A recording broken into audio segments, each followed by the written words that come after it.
بچے یا 250 یا 300 یا 400، اگر اس مدرسے میں گاؤں کے یہ جتنے بچے بیٹھے ہیں، اگر یہ بچے اتنے پڑھنے آتے ہیں، میرا اپنا ماننا یہ ہے اگر یہاں 200 بچے پڑھنے آتے ہیں تو 300 بچے گلیوں میں رہتے ہیں۔ ایسا ہے کہ نہیں بھائی؟ ایسا ہے۔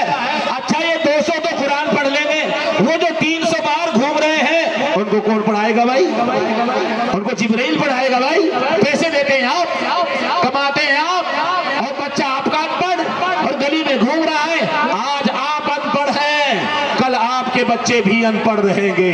اگر آپ نے ان کی فکر نہ کی، ہمارے ان بچوں کو دیکھو، یہ کہنا ہی نہیں پڑتا تھا مجھے، اگر سارے آپ پڑھے ہوئے ہوتے، تم بیٹھ جاؤ، یہ بیٹھ جائے، وہ بیٹھ جائے، کسی کو نہیں کہنا پڑے گا۔ جب سب پڑھ لیں گے، سب کے پاس تعلیم آ جائے گی، گھر تعلیم سے خالی ہے، گھر نمازوں کی صحت سے خالی ہے، گھر دعاؤں سے خالی ہے، گھر اللہ سے مانگنے سے خالی ہے، گھر عالموں کی ملاقات سے خالی ہے۔ اللہ والوں کے پاس کوئی نہیں جاتا، اللہ والوں کے پاس کوئی نہیں لگتا۔ آج یہ ہو رہا ہے، 90 سے زیادہ ہمارے چودھری صاحب کہہ رہے ہیں زیادہ لوگ ان پڑھوں کی ہے۔ میرے بھائی یہ جتنے جوان بچے یہاں بیٹھے ہوئے ہیں، بتاؤ تو صحیح، یہ مسجد ہے اور یہاں نماز پڑھی جاتی ہے، اگر آپ کے نماز یاد نہیں ہے تو کون نماز یاد کرے گا؟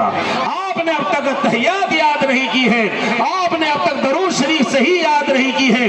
اگر یہ پوچھ لوں آپ سے، ایمان مفصل سناؤ، ایمان مجمل سناؤ، 250 سال کے مسلمان بیٹھے ہیں میرے سامنے، میں بیان نہیں کر رہا ہوں، 250 سال کے خاندانی مسلمان کھڑے ہیں، یہ سب، یہ 250 سال میں کب بتا رہا ہوں، 250 سال کے مسلمان کے تحیات یاد نہیں، 250 سال کے مسلمان کے وتر میں کیا پڑھا جائے گا وہ دعائے قنوت یاد نہیں۔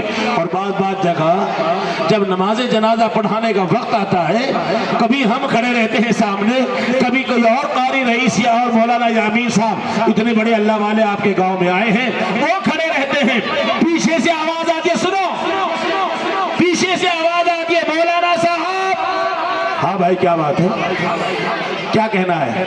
یہ نماز جنازہ لوگ کبھی کبھی پڑھتے ہیں، روز تو نہیں پڑھتے۔ اچھا بھائی کیا کرنا ہے؟ مولانا صاحب ذرا مائک میں نماز جنازہ کی نیت بتا دو۔ بہت اچھی بات ہے بھائی، سن لو بھائی، ہم بتا رہے ہیں۔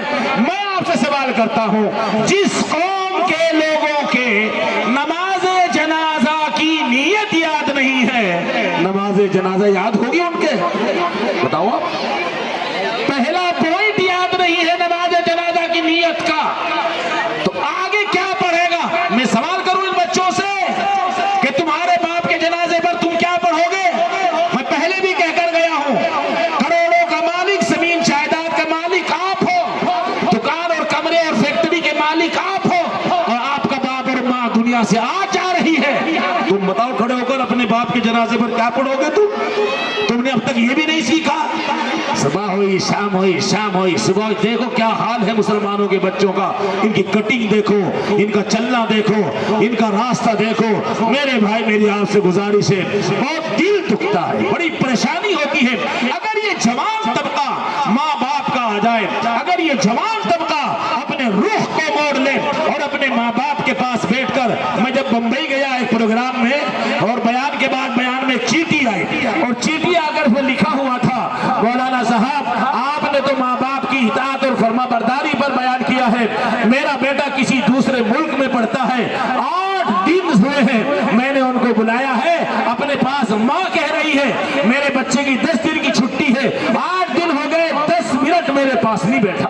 اگر یہ پوچھ لوں ان بچوں سے، بیٹھے ہوئے ہو تم اپنی ماں کے پاس روزانہ بیٹھتے ہو؟ سونے سے پہلے جاتے ہو اس کے پاس، باپ کے پاس، اس کو 1 روپے کی ٹیبلیٹ لا کر دے کر یہ بدن کی اور پیٹ کی دوا ہے، بس تم نے یہ سوچ لیا کہ میں نے اپنی ماں کا حق ادا کر دیا؟ رسول اللہ صلی اللہ علیہ وسلم نے ارشاد فرمایا ہے، اگر اس چمڑے کو نکال کر ماں کے پاؤں کی چوٹیاں بنا دی جائے، اللہ کے رسول کا فرمان ہے، جب بھی ہم ماں کی اس آہ کا حق ادا نہیں کر سکے ہیں، جو ہماری زچگی کے وقت میں جب بچہ پیدا ہوتا ہے، ماں اپنی موت اور زندگی کے درمیان میں رہتی ہے، میں قسم کھا سکتا ہوں۔ اندر سے عورتیں آتی ہیں،